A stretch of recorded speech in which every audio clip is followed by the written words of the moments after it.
Hello everyone, how you doing? Welcome back to another Train Sim World 5 news video, and this one's extra special for me. We knew about this one, didn't we? We've known about it for a while. This is the Class 86/2, which is coming from Just Trains. Looks like it's imminent. We've got some pricing.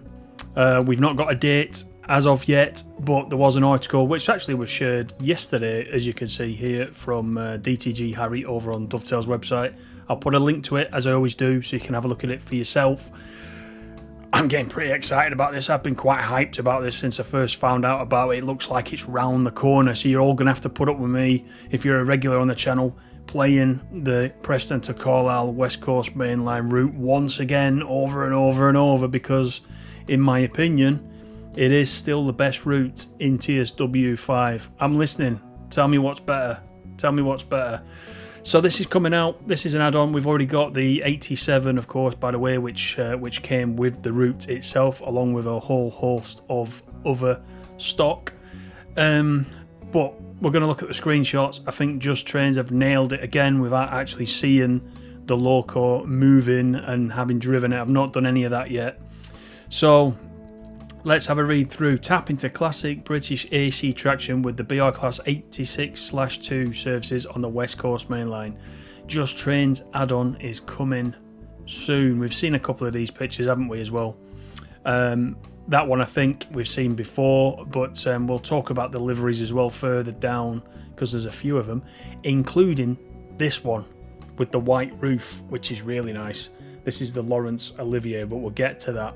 So the Class 86 brings additional challenges to the stunning West Coast mainline Preston to Carlisle route, as well as all new variety in the form of British Rail's Mark IIF coaches. So we are getting some coaches as well as part of this, not just the 86. That's worth keeping in mind. A little bit about the 86 itself. It entered service in the mid-1960s after years of testing different designs to run on the newly electrified West Coast mainline. It was originally known as the AL6, and it will become the first mass-produced AC loco for the new fleet, with 100 examples built. There's a screenshot here of the cab. It's very similar in many ways, isn't it, to the 87. Obviously, the first thing you will notice in difference is the 3-pane windscreen, whereas the Class 87 is just 2 panes of glass in the front. That's how you can instantly tell them apart, certainly from the outside. And just a little note, a lot of you regulars on this channel will know exactly where this screenshot is, because this here is Cadley Causeway Bridge, where I did the video of how far can we go up the West Coast mainline. I'll put a little link to that up in the top right hand corner if you didn't see that. But yeah, regulars will know that my mum lives in these houses over here. And every time we drive past on the route, I get you all to wave to my mum. And she quite likes that, by the way. So there you are, a little bit of a tidbit for you. So I instantly recognise where this is. There's a church behind there, you just can't see it. Let's get back to the article. Over time, a revision to the suspension was undertaken to solve issues of rough riding and track wear. These changes resulted in what became known as the 86/2 subclass, being the precursor to the 87. The 86/2 with less horsepower was capable of 100 miles per hour, which makes for more challenging driving experience. Other differences from the 87 include the plated overhead cord box and the distinctive triple windscreen, which we just talked about. So this one's a little bit slower, and it's a bit strange, isn't it? We got the 87 first, which was the successor to the 86, and now we're getting the 86. So it says there'll be some challenges there with it being a little bit slower, but I think it'll do what it needs to do, to be quite honest. It says in more recent years, the 87 and the 86 have seen some international service in Europe, predominantly in Bulgaria, where some are still used on freight trains under various operators. I didn't know that. I know a lot of the old stock is used abroad, or has been used abroad. I think we had a 47, didn't we, on one of the German routes in TSW5 as well, which was a bit weird, but it was there, and it was a legit service as well. I'm going to look that up on YouTube and see some of these working in different countries. That's quite interesting. Operating the 86 in-game will be a challenge for new and existing players on the route. The Locomotive works in a similar way to the 87, of course with tap changer controls that require a degree of planning to manage limits, stops and gradients. Any of you that were new to this kind of loco with the 87 as part of the original route. Probably by now, I know a lot of you in the comments when we first talked about the Preston Carlisle route coming out, a lot of you were a bit concerned you might not be able to drive the 87. I think with the tutorials that I've got and with the ones that DTG did and all the practice you've had since, I think most of you now are pretty much up to date with what needs to be done, and it's probably second nature now driving a tap changer up this route. So it might be a challenge for new players, and if you are a new player watching this, there are tutorials that you can watch for that, including on my channel. So unlike the 87, the 86 has less power. We talked about that. As a result, poor timing with the power before the climb up to Shap can result in time lost as the train builds speed slower than expected. I don't think you'll have trouble getting up and over Shap, certainly, but as it says, it might be a little bit slower. Here's some of the fleet looking very, very nice there. And again, here at the bottom, these are the different liveries, I believe. Is it going to talk about that down at the bottom? Let's see what it says. 86 has a fully accessible engine room, so similar to the 87. That's where the DSD is located. And a detailed weathered cab. It comes in 2 liveries, BI Blue and Intercity Executive, with specific details implemented on individual locomotives, such as those on the City of Coventry, which was detailed in the March roadmap. It is going to mention the Laurence Olivier, and here it comes. There are several external variations of the 86/2 which feature changes such as 2 different types of pantographs, RCH cables, centrally mounted high intensity headlight and a single rally light uniquely fitted to 86-225. The eagle-eyed amongst you will remember this light from the first ever teaser image for the 86/2. That is correct. Yeah, I do remember that. I didn't know it, but a lot of you did point that out. Along with the numerous liveries included, which is what's thrown me a little bit, because up here it says we've got 2 liveries, BI Blue and Intercity Executive, but down here we've got several liveries, so there must be variations of the same livery, I assume. Is 86-233, which is this one here, as I've talked about, named Laurence Olivier. It's unique in the 86 fleet for having a white cab roof at both ends during the mid-80s. This distinctive marking was applied to commemorate the 21st anniversary of the creation of Intercity. It looks mint, that doesn't it, with a white roof? It really does. And I did, when I read this article first yesterday, I did reach out to Tom at Just Trains and tell him I was pretty excited, particularly about this one.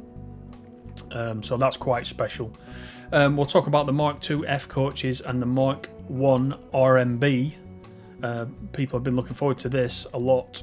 The Mark II F coaches are in BSO, TSO and FO variants. The air-conditioned Mark IIs were the mainstay of many long-distance passenger trains after their introduction in the 70s and have seen use ever since in both service, engineering and rail tour duties. This one's nice. Look at this. The Mark I R&B Buffy car. And this is the feature coach, as it mentions there. It's the much requested Mark I R&B Buffy car. Look at it. It looks ancient. It stands for the Restaurant Miniature Buffy, and it's basically a Mark I TSO where the centre vestibule seating area has been replaced with a buffet counter and a small seating area, along with a standing space and a store cupboard. And either side of this is the normal full seating areas.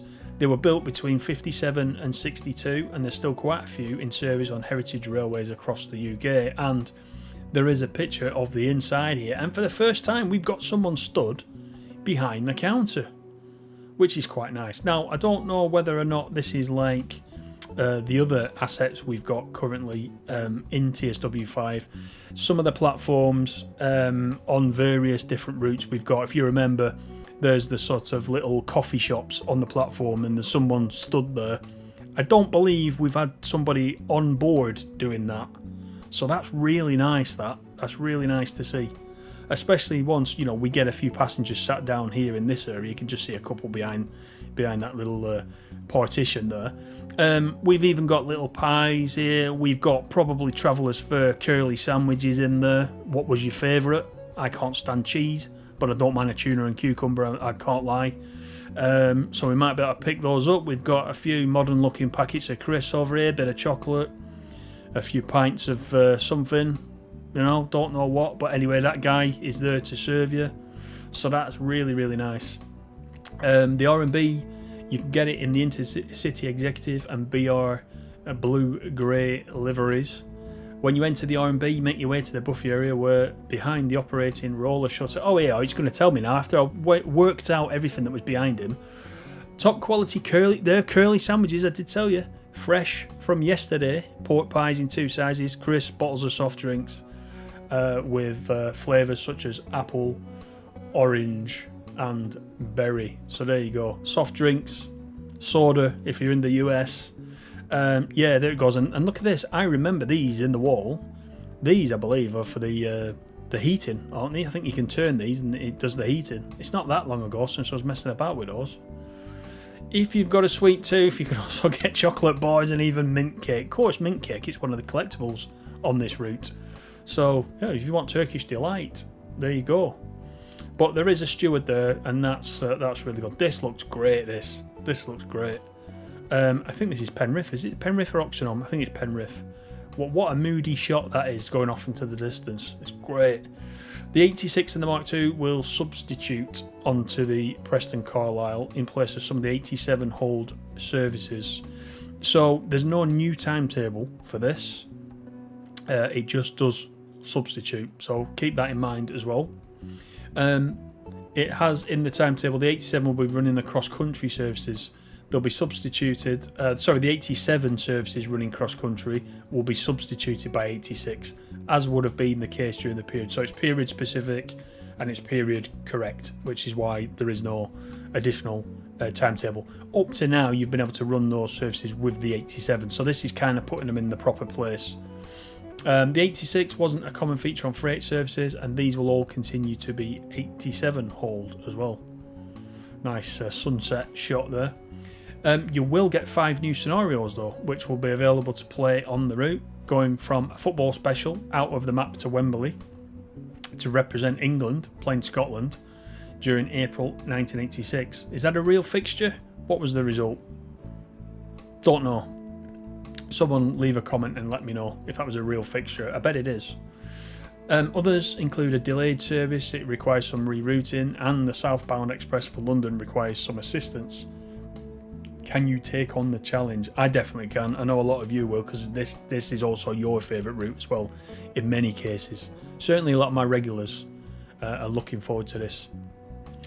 You can use the Buffy car as well in Formation Designer. So if you want to stick it on the West Somerset and give everybody a bit of refreshment while you're driving along, you can do that. The Mark II F coaches and the 86 can also be spawned in free roam as well. Now, what about the price? It's available on all platforms when it does release, and it will be £19.99, €24.99, $24.99. Now, a lot of you will say that's very expensive compared to normal local DLCs, and you would be right.